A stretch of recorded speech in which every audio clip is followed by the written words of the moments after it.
Good afternoon. Good afternoon, everyone. Um, it's really good to be in community with veteran co-hosts Miles Megacyph, Mike James, and I am Miss Natasha. I am here on the south side of Chicago. I am a veteran of 20 years on active duty in the U.S. Air Force. And one of the reasons that I'm excited about us creating this space is because I remember what it was like being on active duty and not feeling like, one, there was peer support, and then two, just for people that were talking real talk. There was so much in the mainstream media that just did not reflect, my personal experiences. So when we, collaborated on creating the Stand Down Live, we wanted to give space, particularly in this moment, for global and national uprising and protest after the murder of George Floyd. And as we've mentioned in previous episodes, we are calling for justice for all of the untimely, murders that have happened. That includes Ahmaud Arbery, Breonna Taylor, and all of the names that trend on social media, but and also the names that we don't know. So again, I'm really happy to be here in community with Miles and Mike. Gentlemen, would you all like to give some opening thoughts? Here we are on episode 8. We just hosted a dope convention, stand down with musical appearances. So give words and introductory words around how y'all feel about being on our 8th episode in this moment. All right, thanks for the opening, Natasha. I'm Mike James. I'm a Navy veteran. I served 6 years as a mass communication specialist. I ended up doing tours on the ground in both Iraq and Afghanistan as a photographer. And that gave me a lot to chew on, as it were. And it took me many years to come around to understand that anti-imperialism is the most important, or an anti-imperialist position, anti-imperialist activities are the most important things that I can do with my political life, and to use my privilege as a veteran and to use my experience as a veteran to help relay that and communicate that. And yeah, the convention, I understand, was very successful this year. I understand that we had record-breaking attendance, which is great, that a lot of people were able to attend and to communicate and to spread the message. I also understand that fundraising went well.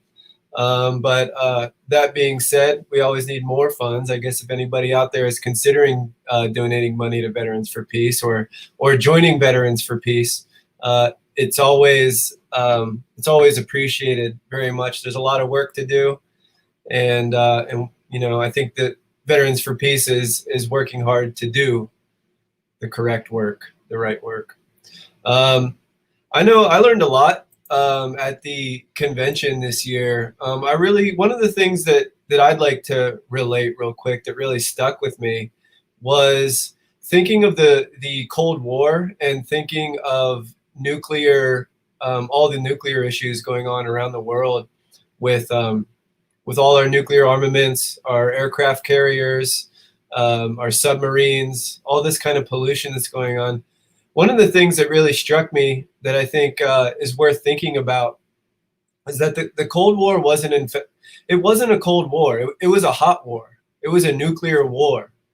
And there were something like more than 2,000, I want to say like 2,100 nuclear blasts in the history of the world since the 1960s, which is just a staggering figure. And the reality is that those nuclear blasts around the world ended up being a war on indigenous lands, on lands that were, they say the government, all the governments that use these nuclear blasts will tell you that these lands were uninhabited, but they were all inhabited by indigenous people. And it really blew my mind to put it in that framework, to think that this Cold War was actually a hot war on indigenous people, and especially in the United States. The Southwest was just, there were hundreds and hundreds of blasts in the American Southwest, and there's still a lot of pollution, a lot of contamination to think about and to deal with. So that's one of the big things that really kind of blew my mind, something new that I learned. And it's an interesting new framework to deal with. But we're going to talk about a lot of things on today's episode. I think we're definitely going to focus on Vanessa. I'm sorry, I can't think of her last name right now. I'm looking. Vanessa Guillen, yeah. Guillen. We're going to talk about Vanessa Guillen, what's going on at Fort Hood and in Texas and all the military bases around the world with all these tragic deaths, and what it means. And we're going to get into that in a minute. Miles, please take the mic, stage. My name is Miles Megasyfe, and I'm happy to be here with my two co-hosts, Natasha and Mike James. And we have another host with us, Brittany Chantel. She's with us in spirit right now, and hopefully maybe she's watching. Who knows? Chat at us. We got some people tuned in with us here on Facebook, and it's always good to have family tuning in. And like Natasha said, and like Mike said, we started this broadcast because there's a lot of people who are struggling right now, who are questioning their service.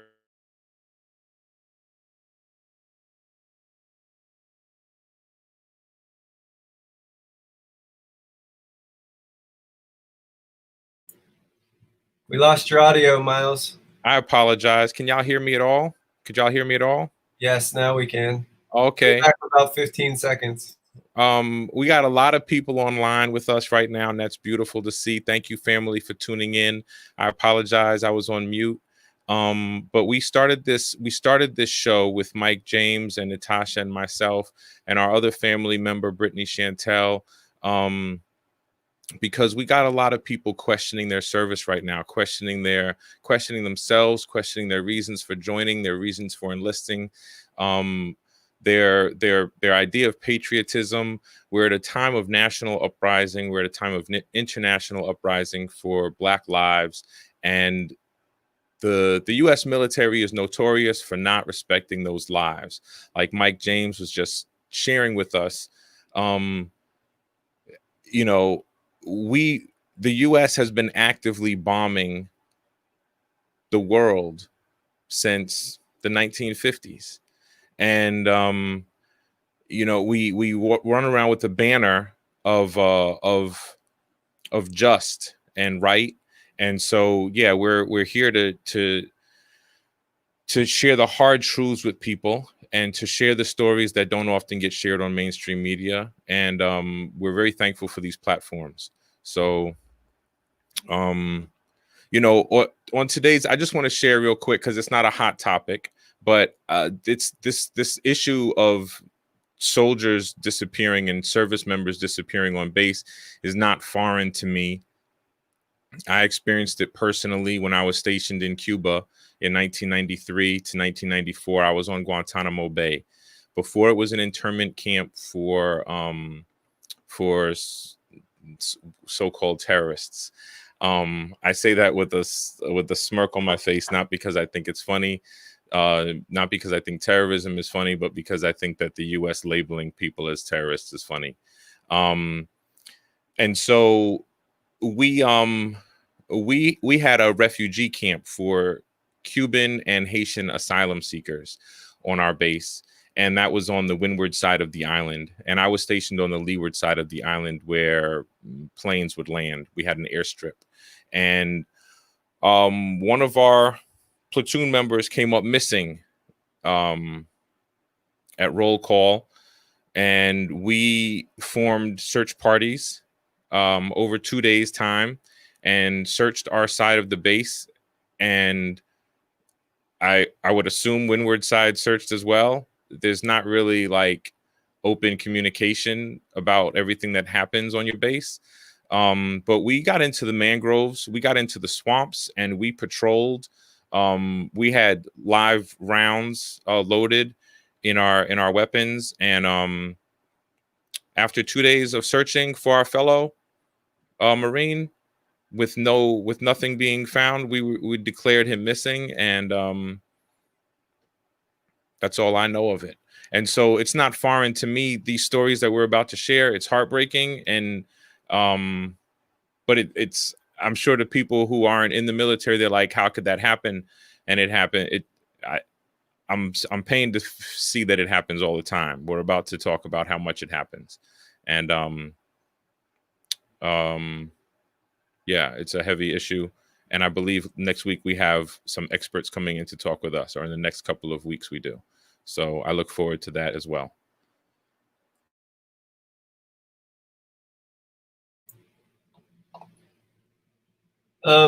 Yeah. So specifically, one of the things that's in the news is obviously Vanessa Guyon. She was a real lightning rod, highlighting the violence and the mental illness that goes on in the military.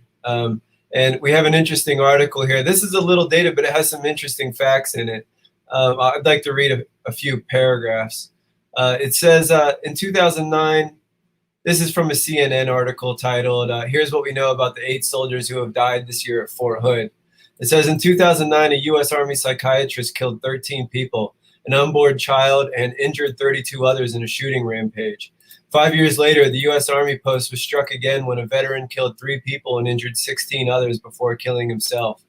But today, the post, about 60 miles from Austin, Texas, is facing another series of tragedies as one service member after another turns up dead. The most notorious case is that of Specialist Vanessa Guyon, whose remains were discovered a few weeks ago. This is a month-old article. After her disappearance, the circumstances surrounding her death prompted the Army to assemble a civilian review of the command climate and culture at Fort Hood. Besides Guyon, at least 7 soldiers stationed at Fort Hood have died or been found since March, including one who took his life after becoming a suspect in Guyon's disappearance. There have been 23 deaths this year among the post's 36,500 soldiers, Fort Hood officials told CNN in a statement. According to officials, the deaths include 7 off-duty accidents, 7 suicides, 1 combat-related death, 4 homicides, 1 of which was on the base, 2 of natural causes, 1 that was undetermined pending an autopsy, and 1 drowning. Okay. So that's a lot of deaths. That's so 32 deaths in 1 year among one post's 36,000 soldiers.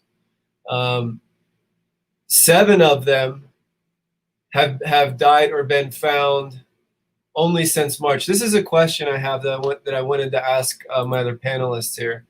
Was okay. So if 7 soldiers have been found dead since March, but there have been 23 deaths this year among the post's 36,000 soldiers. Okay, so how many of these deaths? What are these deaths? And then the article goes on to state the conditions. They write a few paragraphs, the conditions among these other specific deaths. But I mean, it's all related. Most of it is related to violence, or drugs, or under totally mysterious conditions. So what do we make of this? And why Fort Hood, and why Texas? Why is it so specific there? What do you guys think? I think a lot of time the cause of death is not disclosed on a military base. It's disclosed, like it's kept as what is it? Department of Justice, not Department of Justice. It's confidential, or it's not open to the public. It's not open for public review. Like the crimes, like there's two criminal systems. I know, you could often get off if you could get back to base before civilian cops caught you doing something wrong, then you wouldn't have to answer to civilian law at all.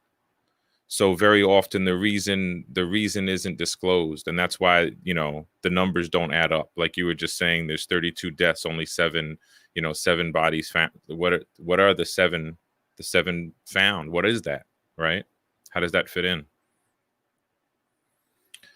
I want to hear Natasha speak on it. I'm sure you, I mean, you were in for 20 years. You served at many bases. You must have at least one story of somebody missing or no? Yeah,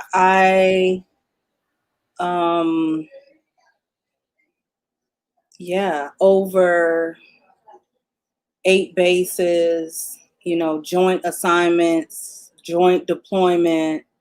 I don't know. Sadly, I've seen it all. I've heard about it all. I heard about, you know, missing, you know, women who were, you know, on active duty, and betrayed by, you know, the brothers, and sisters, right? This has been, something that I've seen since my very first base.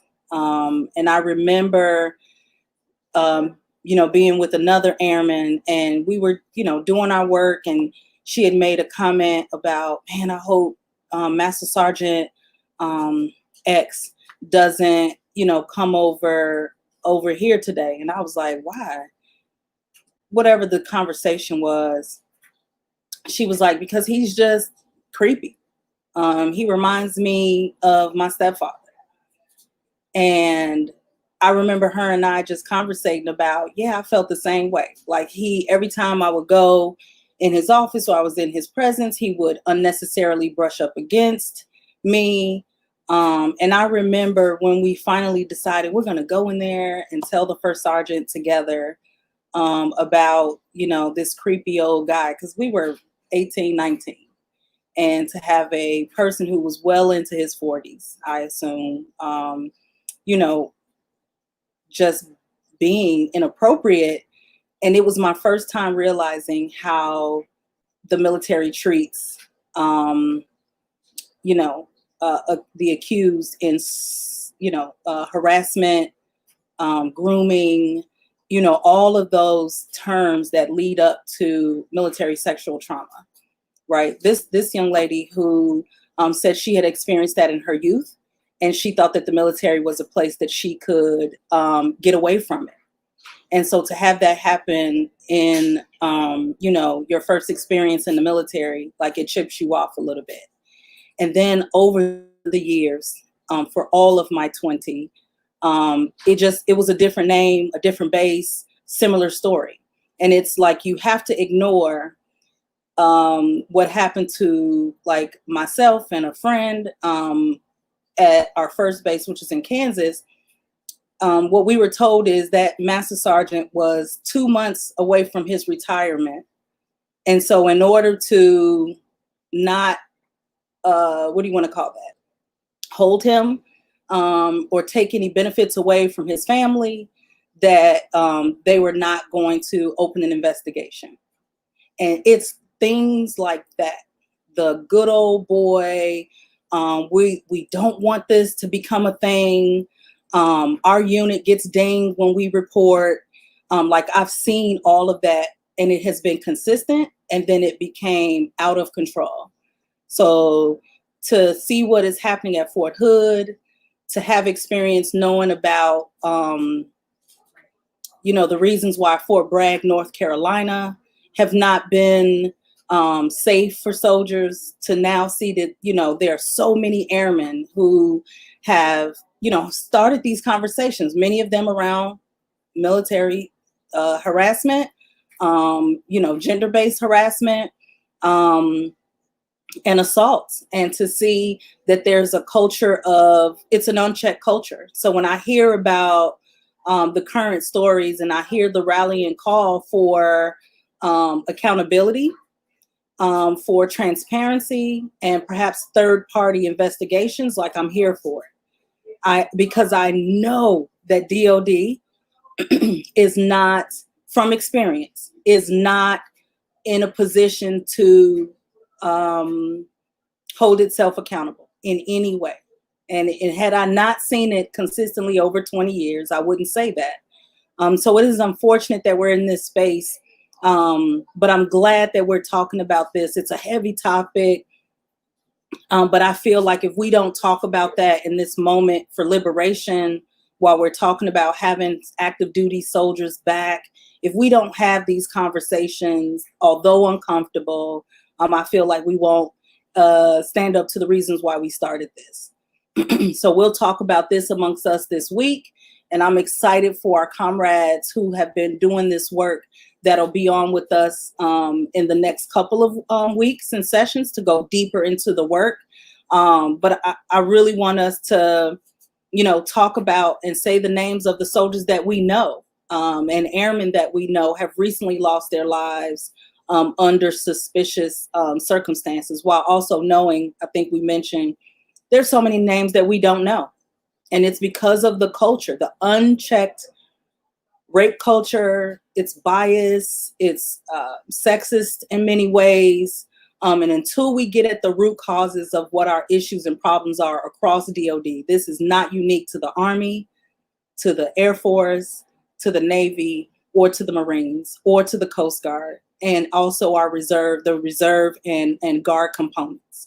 We know that this is a culture that thrives in silence, largely because of a lack of accountability.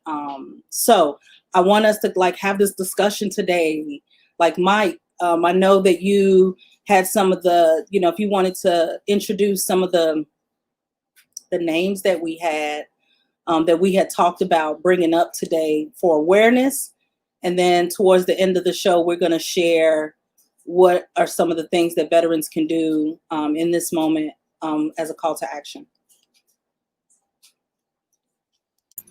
Yeah, so we have a lot of names here. We've got at the top of my list here, we have, I'm not sure how to say his name. I'm going to say it wrong. Mejor Morta, Private Mejor Morta, Vanessa Guillen, Aaron David Robinson, Gregory Scott Morales, Brandon Scott Rosecran, Freddie Beningo de la Cruz, Christopher Wayne Sawyer, Shelby Tyler Jones.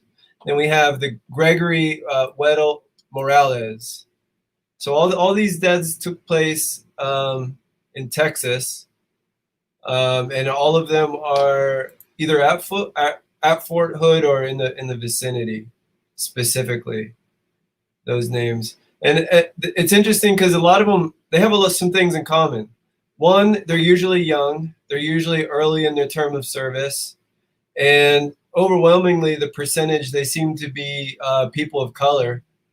And so these are the kinds of things, when we talk about fixing violence and sexual deviation or crimes against people within the military industrial complex, we have to think of it, I think, from kind of a 20,000 foot level, look down on it from high and examine it. That really, I think what it is that it's the nature of empire and the nature of colonialization.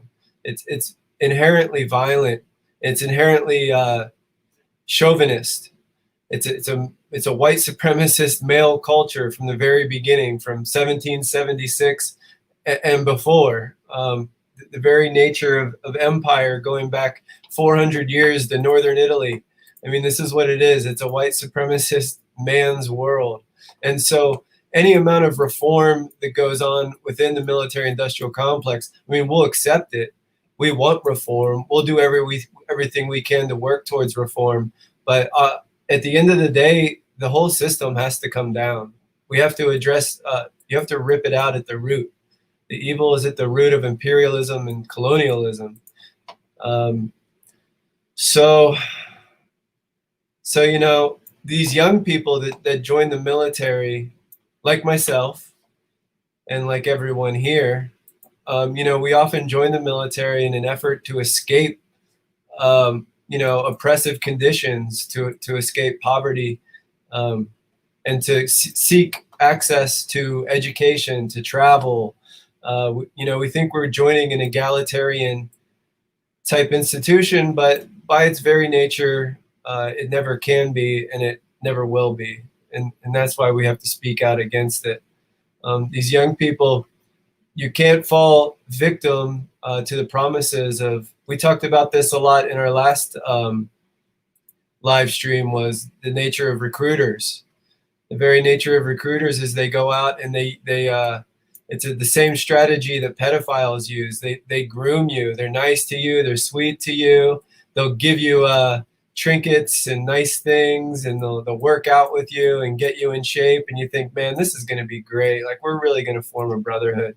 But what the bottom line is that they're just setting you up to be, pawns, to be victims in this 400-year-old imperial effort to dominate and destroy people of color, indigenous people around the world, and females as well, to destroy females. And that's what it is. That's what it will always be. That's why we see all this mental illness going. I mean, the result of all these suicides and these crimes and these sexual crimes are just, it's mental illness that just comes part and parcel with empire.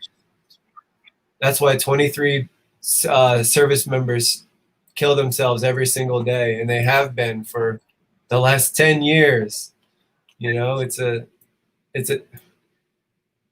That's why it's not just somebody standing on a soapbox. That's why Mike is not just standing there on a soapbox or sitting on a soapbox, because you have the numbers to prove it. The U.S. military, the veteran population has the highest suicide rate in the country, statistically speaking, and that should not happen considering the small number of people who've been in active duty military.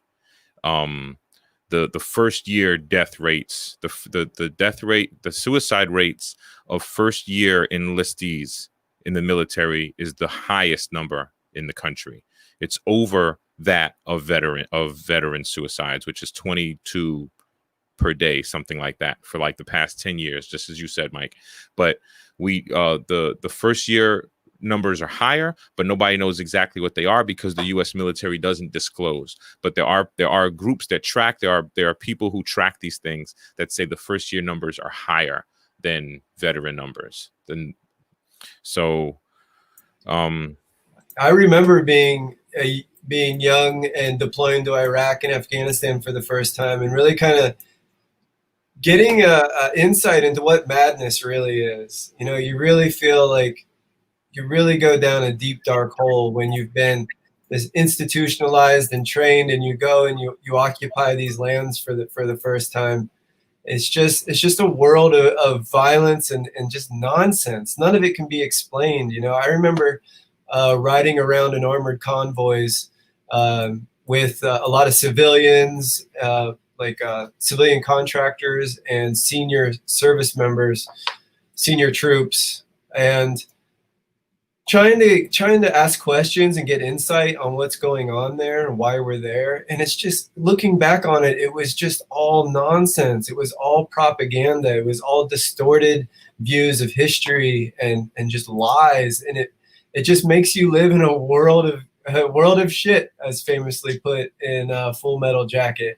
And it really drives you into dangerous mental territory. That's why we see all these crimes happening here at home. The empire comes home. All the violence that we inflict on Black and brown people in underdeveloped nations around the world, it comes home. It comes home to the very heart, right down there in Texas, where patriotism, super patriotism, I would call it, really comes to full fruition right there at Fort Hood in Texas. That's where the violence strikes the hardest, where the people are the most patriotic and most nationalistic. Yeah, that is such a point. A lot of times, my veteran friends who've retired in the last 40 years are like, Tasha, you used to bleed blue. You were drinking the Kool-Aid. I was the airman's airman. And those same friends asked me today, are you anti-military? Are you anti-military? Like, what happened? And I'm like, no, I am not anti-military personnel. Like, we have to separate the system that we're discussing today, right? Excuse me. We have to separate that from the people. And so I am always going to be for airmen, soldiers, Marines, sailors, Coast Guard, and stand in strong solidarity with the Reserve and Guard. Where I separate my patriotism from having my fellow airmen's back is where I started to examine the system that is literally rotten to its core in many aspects. And what makes you see that is I remember years before I had first deployed, my best friend was in the Horn of Africa when it was a smaller footprint back then. And I remember her telling me that she needed mental health support, but because she didn't want to lose her top secret clearance, that she just did not seek the support that she needed. And I remember not really knowing, again, we were in our late 20s. I remember not really knowing what we needed to do, but as friends, it was three of us who were hard way, as you will, on active duty. We checked in with her at least every other day because she talked about not wanting to use the restrooms, which were trailers or that were, away from where she slept. So you had to go out and walk. Sometimes it was about whatever the walk, depending on where you were situated. And so in lieu of going out to those latrines, because she deemed them not safe, she was relieving herself in a jug in her personal quarters. And I remember that sitting with me. But because I wanted to be there for my friend, and she's, we're all in this, patriotism of the mission. And I remember putting that aside until I had deployed in a joint assignment with the Army and saw some of the same things playing out.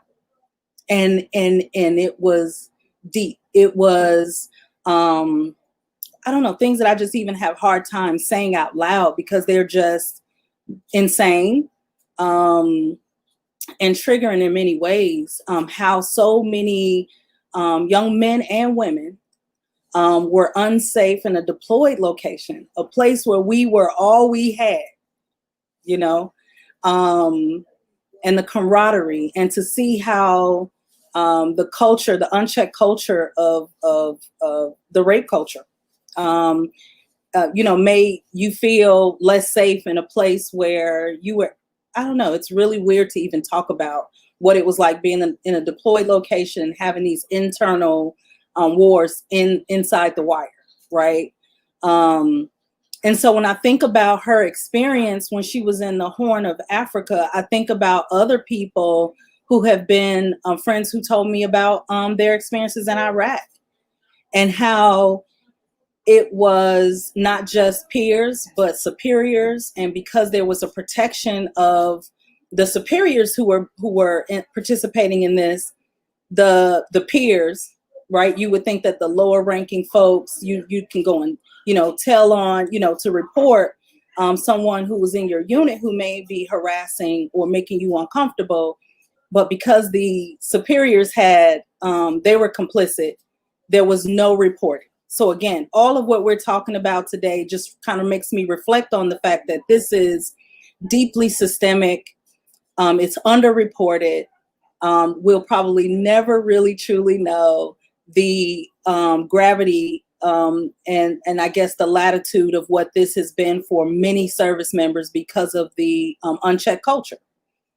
So when I just think about what you were saying, just around the systems that protect people, it just really makes me think about all of the women, particularly women. So I know more about the women's stories and experience, but it really made me, it changes you. And when you talked about that dark dark space that you go into, Mike, it's like you almost have to go there because you feel like you're protecting yourself in a way. I don't know. It's weird. It's like you're experiencing it, but you're distancing yourself away from it because you need, I don't know, it's almost as if you're trying to protect yourself. And so one final point, I think about those of us who come back from those deployments and you have your reacclimation counseling session. How many of us do not tell the truth? We don't talk about the dreams that started in theater. We don't talk about the fear of going home. For me, it was to my husband and to my daughter, not knowing how to be the same woman that I was before I left, and how that plays out into your marriage and your relationship. And man, without having strong support, again, women who don't feel comfortable, men, all of us, service members who didn't feel comfortable going to mental health and getting therapy, you wreak havoc in your marriage. And you're not always the best parent to your children. And so, yeah, I just think that this is a story that is not just about the service member, but how it plays out in our families too. And I think that this is a really timely conversation for us to have like today, because there are so many intersections to what it is to just serve in today's military. I want to bring in music. You cannot ask me that right now. You have an adult here watching you, my love. Okay. All right. I want to bring in Brittany Chantel's song right now because it speaks directly to this. Brittany Chantel is our comrade. Has a song, has an album titled The Golden Opportunity about the military, about her dealings in the military. And this song that I want to uplift right now is titled Fort Gordon, AIT. And it is what we are talking about right now. So hopefully you can hear this. I just give me a thumbs up if you can hear it when I play it. Tell me if you want to turn it up or something.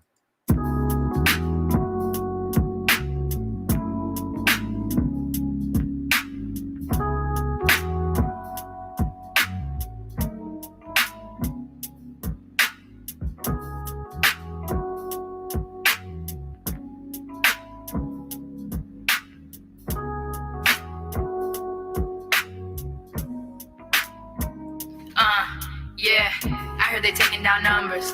I heard they calling out names. I heard they taking down numbers. I heard they calling out names. This should be moving me forward. What is it towards? Yeah. What if I floor it? What is the course? Yeah. Will it be hard? They said of course. Yeah. What if I end up a signal ignored? Brittany a corpse. I really hope that I pass it. I don't want treated like plastic. They'll start recycling names. I'll end up missing my classes. I'll call my mom and dad and cry like I was up picking their caskets. Brittany, don't worry yourself too much. You ain't even know what the task is. Will I get a knock on my door from a sergeant who's feeling ignored? Will he start screaming to get my attention and mess with my head cause he's bored? Will he get greedy and all of the tension and ask for my pants on the floor? Will he get witnesses in on the business so they can see nothing for sure? I heard they taking down numbers. I heard they calling out names. I heard they taking down numbers. I heard they calling out names. I heard they taking down numbers. I heard they calling out names. I heard they taking down numbers. I heard they calling out names. A sergeant said private, show me your privates. I can't deny this, strike me down if I'm lying. Told me they're doing the rounds, code for going to town. They probably rejected insane and happened to tell everyone you were down. Some call it pulling their rank, well let me be frank. Sergeants got tired of pulling their dicks and tried to pull one with the strength. And to be sure you don't tell, investigations are hell. Defame your name and call you insane to basically poison the well.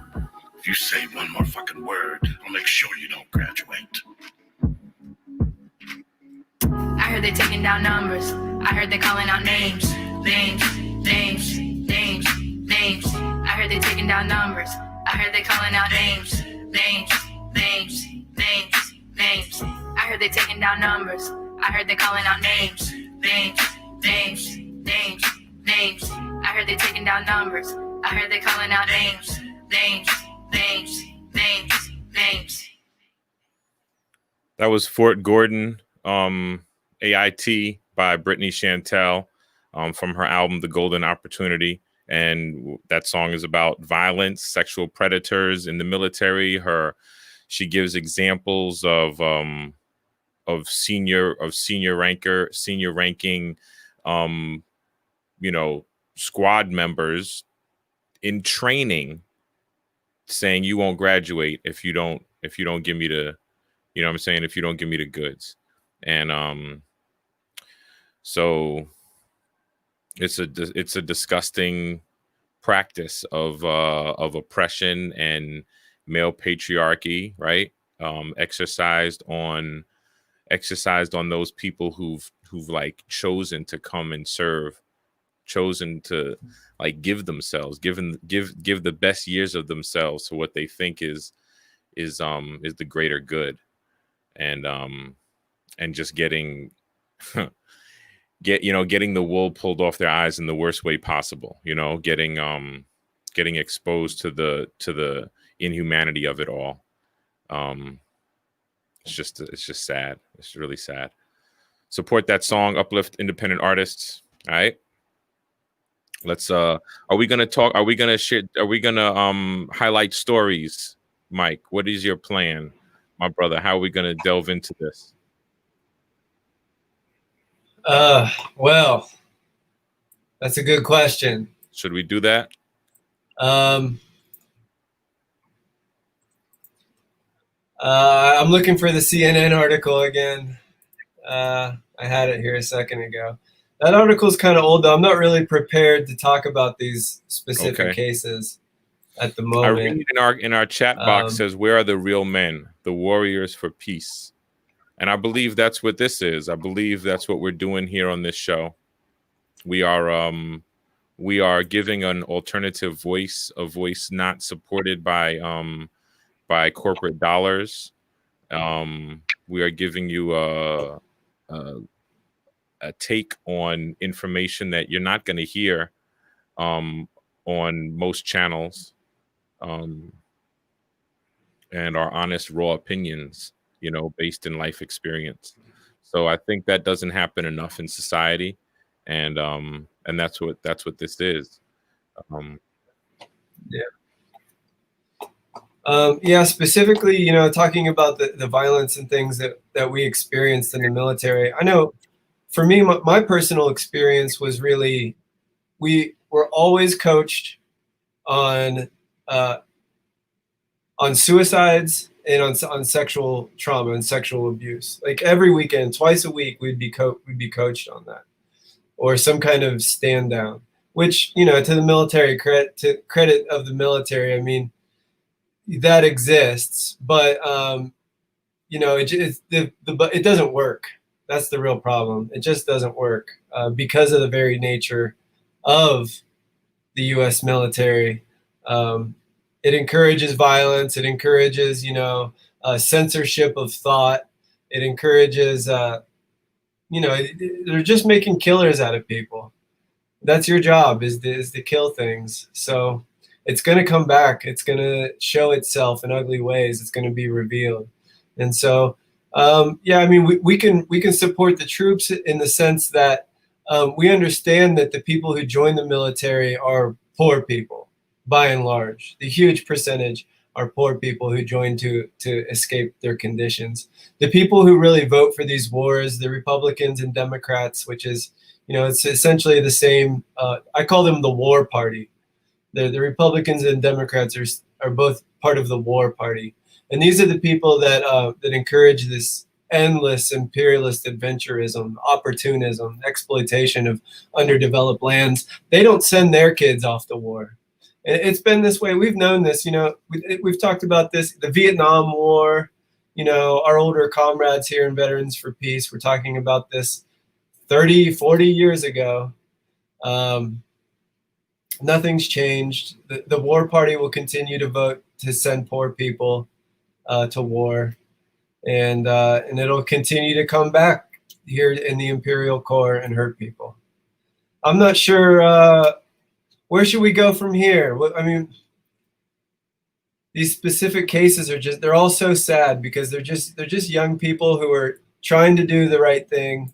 They thought that they were serving their country, but they were just being exploited. And it's just so sad that the violence came back on them and that they had to die for nothing. You know? I mean, listen, one of the things that recruiters told me now, 24 years ago, is, get away from the South Side of Chicago, get away from the violence. To go into the military is to have, I don't know, camaraderie is a thing that you now have thousands of brothers and sisters once you've been in the military. So that is what was told to me in order to see a brighter future, to travel, to get skills, learn a trade that would, put me in a better position. Man, they don't tell you about the moral injury. They don't tell you about the unchecked racism and white supremacy. They don't tell you about the allegations of sex rings. The same that was recently reported at Fort Bragg. I think a few soldiers were nabbed in a sex ring, prostitution ring. I've seen that at too many bases. People that I have personally worked with were brought up on UCMJ for pimping out their airmen, straight up, because these positions of power have gone unchecked for so long. And so I think that this is a moment when I saw in Vanessa's family's plea was a stand down on enlistment until these systems that have not served Black, Latinx, Indigenous, and other marginalized people of color as safe in this nation's military. I resonate with that because I can't, in good conscience, tell anyone, "Oh, this will work for you," because there are things that you bring and carry with you from your military experience that a recruiter will never, ever, ever tell you.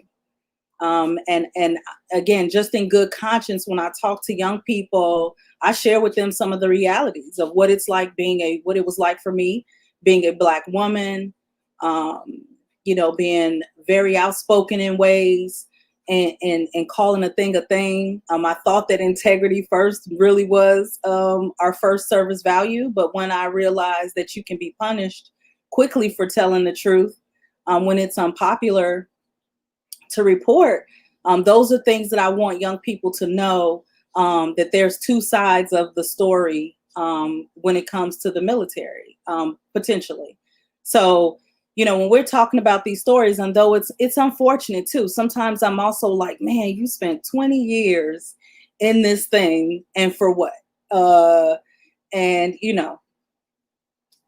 there's so many things, there's so many reasons. But for me, if I were to be bold enough to object, I would have not served more than 1.5 years in the Air Force.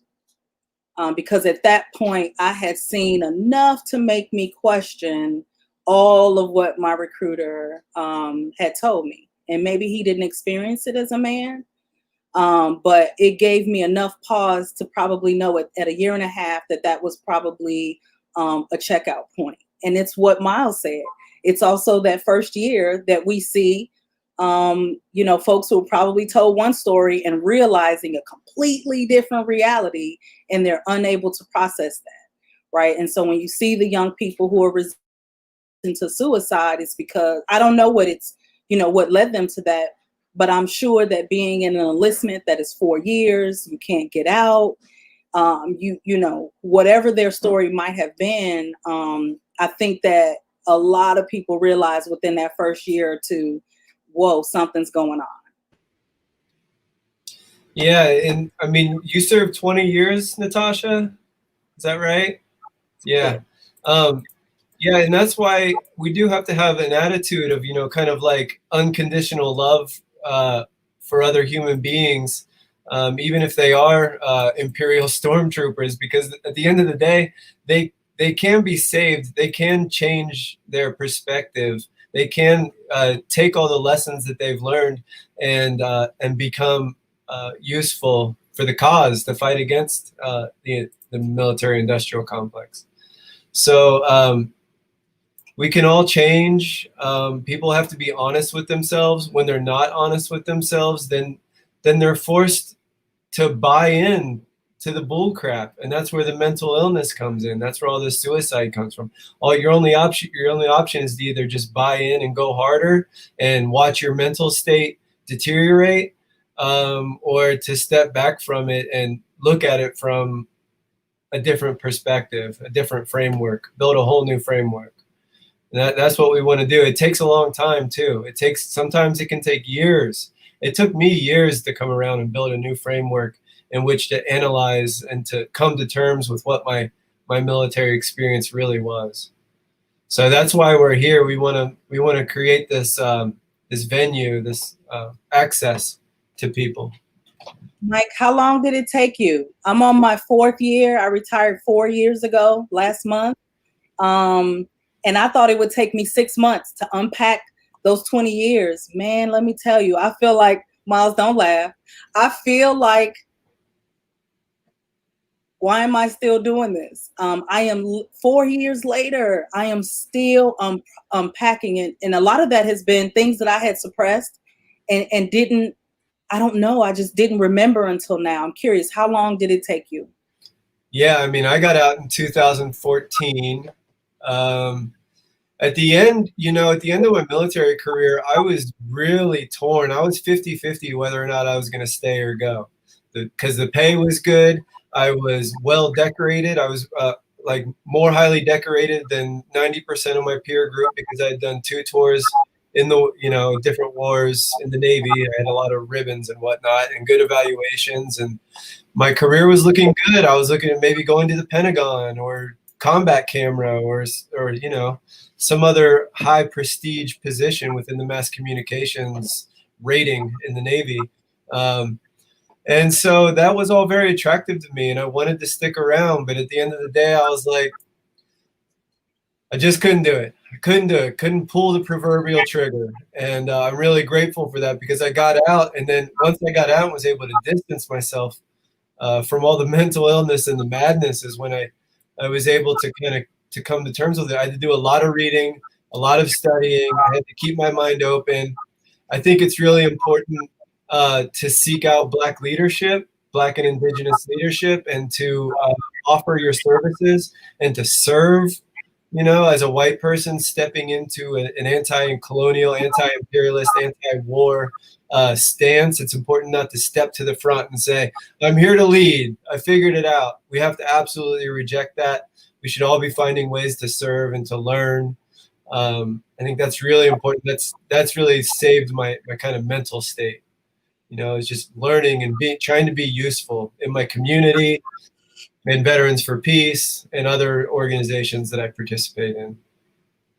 I think that's important. Yeah. How about you, Miles? Yeah, I agree with Mike that it's really important to be useful, to find something that's useful to yourself and to your community to help with your healing.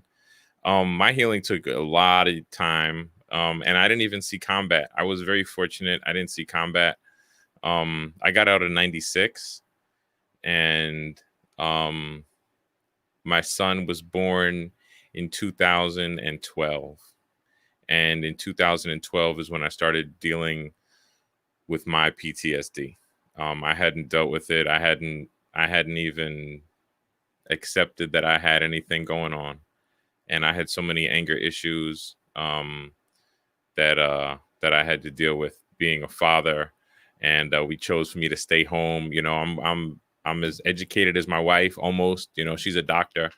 I have a master's degree, and we chose for me to stay home because it was more cost effective than hiring a nanny, than me working and hiring a nanny. As a full-time social worker in New York City, I was getting paid 30 grand a year, and a full-time nanny was going to cost about that much, plus my transportation to and from work. So I chose to stay home and take care of our babies. And being a full-time father, as Natasha said earlier, when you haven't addressed your grief and your guilt, I wasn't doing a great job. I had a lot of anger outbursts, and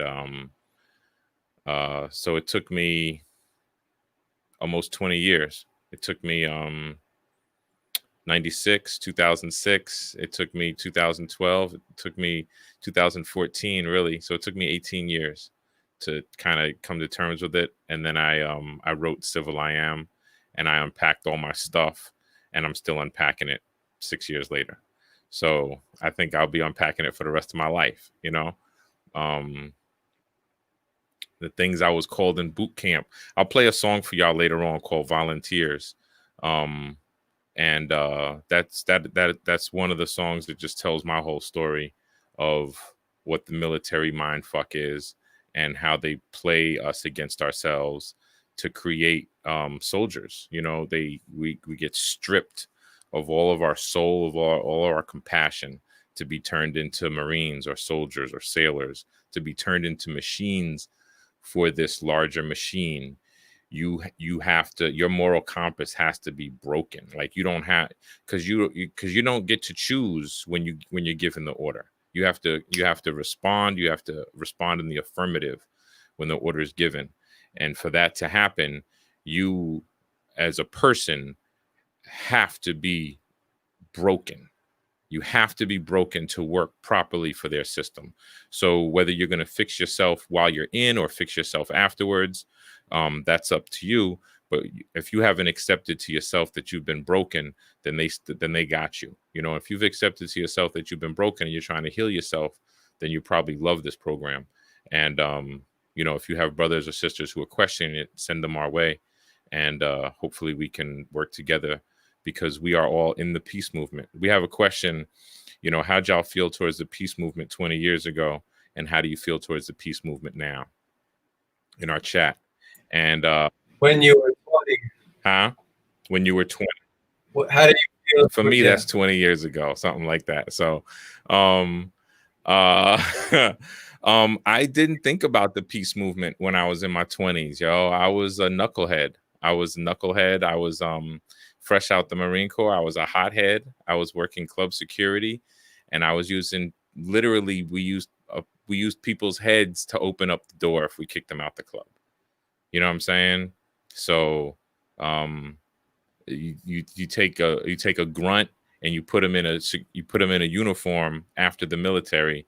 He's still a grunt, you know. And I was not doing the right thing in my 20s, and but now, you know, I've had a lot of time to reflect, and I've seen my influence on my life and my influence on others' lives. And so I truly understand how how the vibrations of peace can magnify around us. I like what my brother Michael McPherson says. When I say peace, it means me. It means, how are you doing? You know what I'm saying? Like, peace is a very personal thing. So world peace is beautiful and empowering, but it starts with us. So if we are peaceful, if we're moving in peaceful vibrations, then we manifest it around us in countless ways. So, you know, it took a long time to get to a place where I could be peaceful. And when my children come in and interrupt me, and I can peacefully respond, you know? So, yeah. Yeah, I know when I was 20, it was 2001, which was, you know, September 11th happened when I was 20. Yeah. So, you know, I was probably a lot like a lot of 18, 20-year-olds right now that are looking to join the military, and, you know, convinced that the U.S. military is kind of like a benign or a necessary organization, maybe a neutral organization at best that needs to go out and police the world. I think it's probably how a lot of people feel. I mean, that's where I was. I didn't understand it. Even though I was aware of, like, you know, I had seen Platoon and I had seen all these, you know, different anti-war popular stories. They didn't really sink in with me, like I think is the same with a lot of people now. And it was really important. It's just so important to really understand it and understand the difference between like anti-war and anti-imperialism, for example, and understand that there's just higher structures, that the picture is much bigger than you think it is, and it's just a system of violence that's totally unnecessary in the world. It doesn't always have to exist, and hopefully one day we will be able to abolish it before the world ends. We're in a race against time. So that's where I'm at. That is a great point, Mike and Miles. I was over here just snapping my fingers because when I think about how I had to, for me personally, I want to speak from my first, you know, my personal experience. It was almost as if I had to separate Tasha from the airman and later senior NCO that I had become. Because there was something about, you know, me personally, Tasha, that I questioned everything, and things that I was, you know, even in what I call, you know, those moments, how they're really grooming you. Patriotism requires you to think this way and move forward without asking questions. And I always had a question just in my gut. But knowing that wasn't a safe space, I always tucked it in. And I think that's what's continuing to come up for me now is, man, you know, the regulation should have given me some top cover to be able to call things out, right? Like, hey, we have a commander who has grossly exceeded his or her authority, you know, but for so many reasons, you don't call it out. So, you know, a lot of that is regret. And I know that there are airmen today. A lot of my close friends are still on active duty, and we talk often around what they're going through now as, you know, senior NCOs, particularly in this moment for, you know, in the case of the murder of George Floyd, and how bases are starting to have this conversation around what does it mean to really unpack racism in the military ranks, and to hear how difficult it is for folks to be able to just share facts. They haven't even gotten to the personal story phase because there's such a culture of denial that is connected to the culture, the rape culture. So you have unchecked racism and white supremacy. We know that there are soldiers and I shouldn't say soldiers, but that there are troops who have extremist ideology. I think there was an Air Force staff sergeant who was recently arrested as a Boogaloo boy. I think it's what the term of those folks are. And you think now to be a staff sergeant in the Air Force, you have in this day, you have had to, you know, at least be on active duty 5 to 6 years. And you wonder, like, how is this culture not one that could weed out extremism? And I've shared with you all my experience when I was in Special Operations Command, how my peers were bold extremists. They didn't read the same websites that I did for news. There was like this other corner of websites that they were on and started to share. And I just ignored it because I didn't know what it was. And so when we're talking about all of these systems that I think feed into one another, you don't talk about racism and discrimination. You don't talk about the sexism. You know, there is not a supportive system in order to report and talk about military sexual trauma. All of those things are team players that create this culture of violence that is really on active duty again. So when I think about those that are currently on active duty, who have been watching our lives, by the way, you know, we want you to know that we had those same questions. We didn't think it was right when we were there, and a part of atoning for what you're going through, we did this because we know what you're talking about. We know what you're thinking amongst yourselves, and we wanted to really give space, for folks currently today who are going through that, and even questioning orders when it comes to the current cities that have, activated their guard. Miles, I know you were closely looking or talking about some of that, both of you in your areas, in your sectors of the U.S. Like, do you want to give some thought on why I talked about the active duty component and talking about friends who are in this moment and why we created this space. Do either of you want to give some final thoughts on why it's timely for the reserve and the guard components in terms of stand down? Well, the reserve, the call was to urban areas, urban city centers. You know what I'm saying? I'm not sure of all of the cities, but I know that Albuquerque was one of them. Chicago, where you are, Oakland, Portland was the first try, and I believe Portland. A lot of people. I read a great article. I'm forgetting the author's name right now, but Portland was the first try because Portland has a long history of radical resistance, and so there's a theory that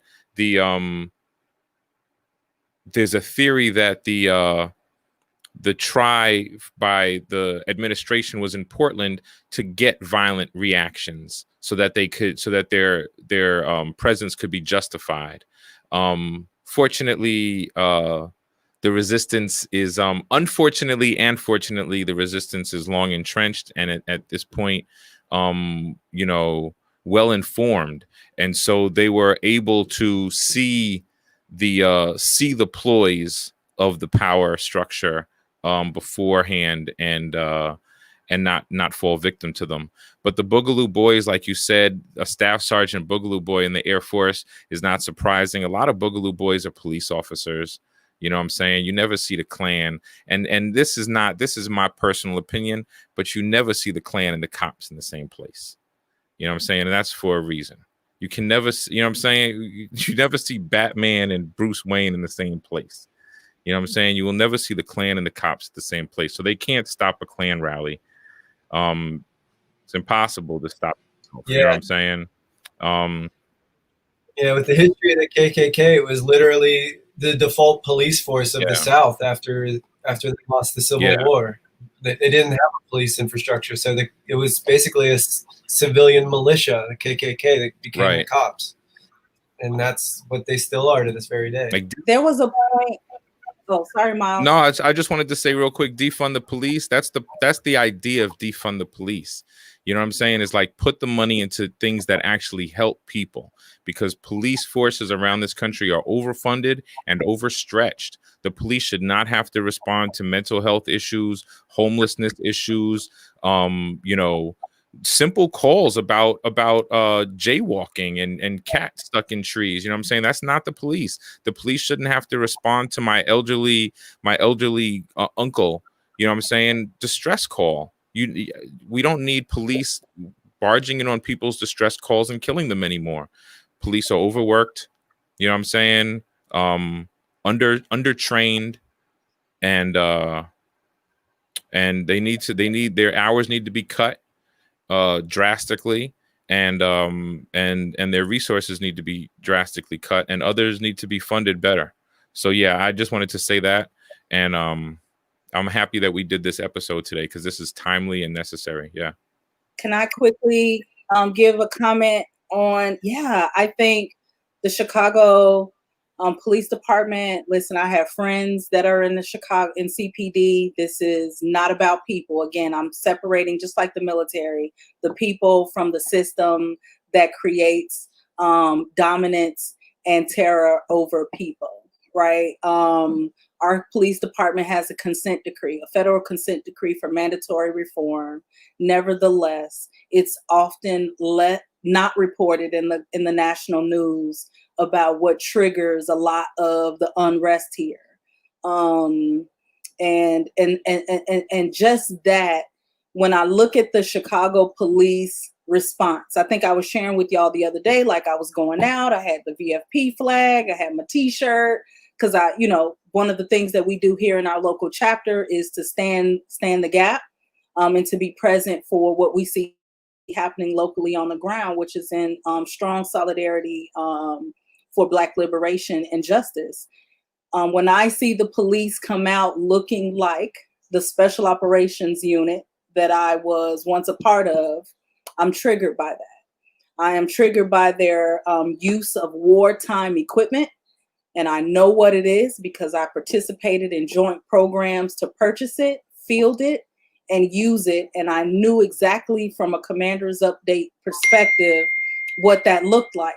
And so to see the military response of the police department is one that, if you are paying attention to what you did on active duty and in the military, there's no light between the military and the police departments. And so, when I'm here in this space around Stand Down, it's because I connected a lot of the things that I participated in. My NCO reports, congratulated and helped me get promoted. Today I sit back and I'm just like, all the time I'm processing, like, I didn't know, right? So when we talk about peace, where we were 20 years ago, I definitely didn't know that I was participating in a system full of fraud, waste, and particularly, waste of government spending that should be positioned in cities like my own, where there are no mental health supports on the south and west sides of the city. But we have 400 police that can respond to any given day of an action while dressed as military in a wartime situation. And so, one of the things that I just really think about to close my thought on this is for those who are, still questioning, why we're doing this. It's really around, for those, those that are on active duty and Guard and Reserve who are questioning if they should stand up in this moment. There are peer supports. We are willing to work with you one-on-one and talk to you. This isn't, look, I remember when I was on active duty and people were like, oh, the protesters are going to be out the gate, outside the gate today. Avoid the weirdos, right? I don't know if I've crossed into that. But I'm saying that because I was on active duty, I didn't really value the peace movement. But now that I am here and I connected to my community, I am telling you that I am really trying to create more space and help bring folks to what peace and how veterans can participate in peace because we've participated in war. Peace, y'all. Miles, do you have... Oh, I'm sorry, Mike, over to you. Okay, well, I'm just really feeling the conversation. There's one thing I just wanted to add is that, the reality is that we're caught in political, economic, and climate disaster. It's all coming apart at the seams. And what's happening is the empire is crumbling. The American empire is crumbling.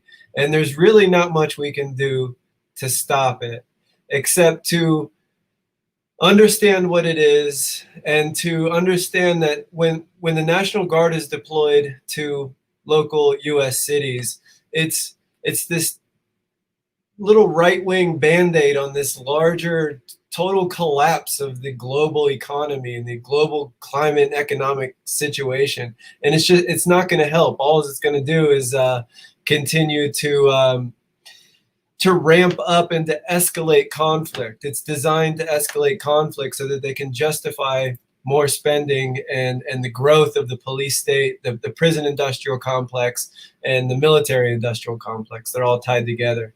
It's all going to come apart at the seams, and we have to come together as human beings and create a new framework, a new understanding. So if you're in the National Guard, contact the email that was on the list. Get with the GI Rights hotline. You have rights. You can get out. You may be even able to get out with an honorable discharge. Start putting your packages together now. Put your disability packages together. Get yourself taken care of. because it's important. Get on the right side of history. There is a brother, Joe. I'm sorry, Mike. Were you finished? I'm sorry. I don't want to cut you off. Go.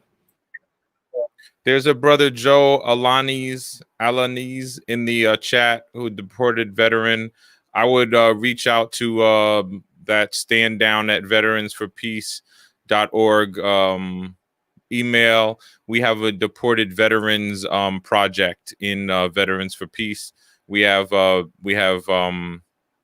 brothers who work on this side, on the U.S. side and the Mexican side of the border, to help our deported veterans reconnect with their families. So please reach out. And yes, I do have a song to play on the way out.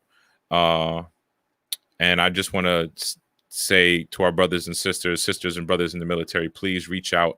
There are people who want to help, who are trained in how to help, and who have the time to help. So please reach out.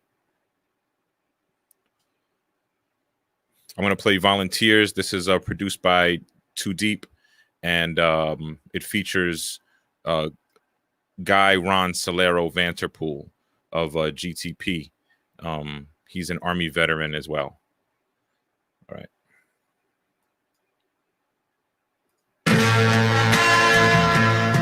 Volunteers, raindrops from your eyes. Swollen images of glory in my mind at enlistment. Overhead a flapping red, white, and blue, filling the distance.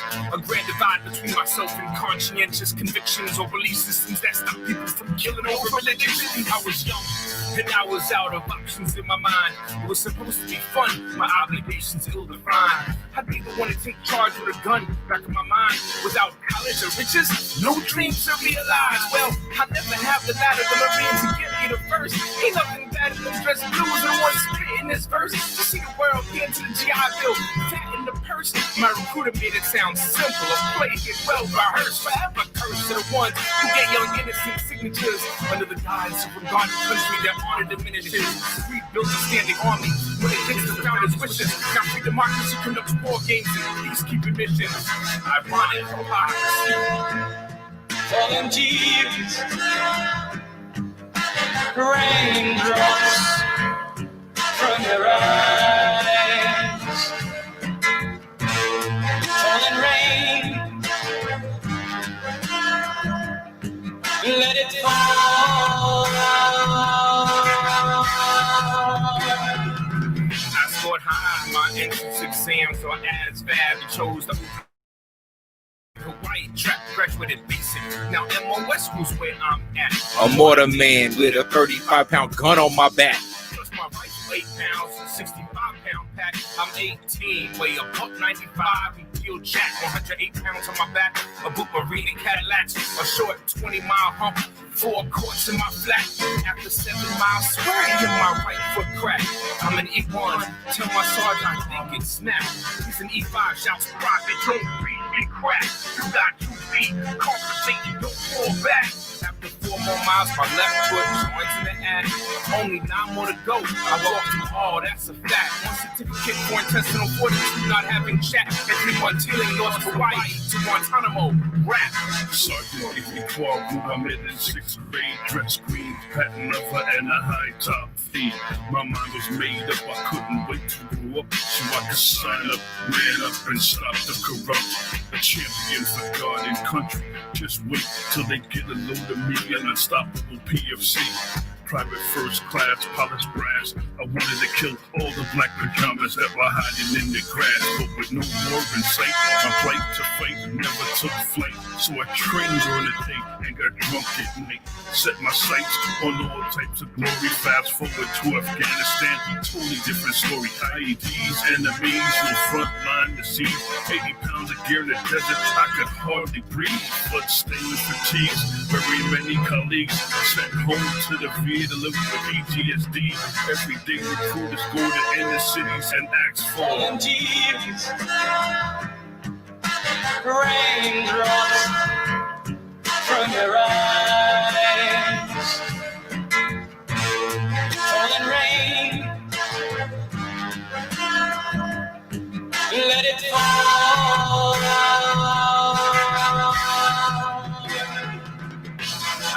let my children volunteer for the military to make the same mistakes as I did these days could be deadly. If they're drafted with Dodger, Michael Black, stay ready. I support Manning and Snowden. You know where this country's heading. Global timing, hegemonic, bully police force, demonic practice, virgin sacrifice, bloodlust, warrior wars, valuing corporations over people. This is sick worship by objects and pure evil.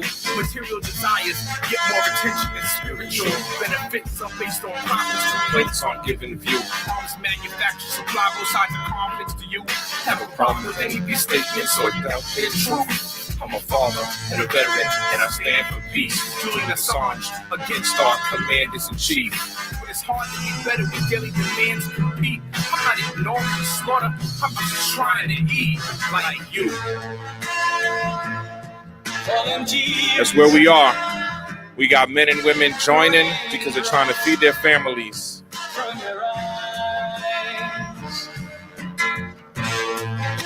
And the military-industrial complex is draining money from American families and American households day after day after day.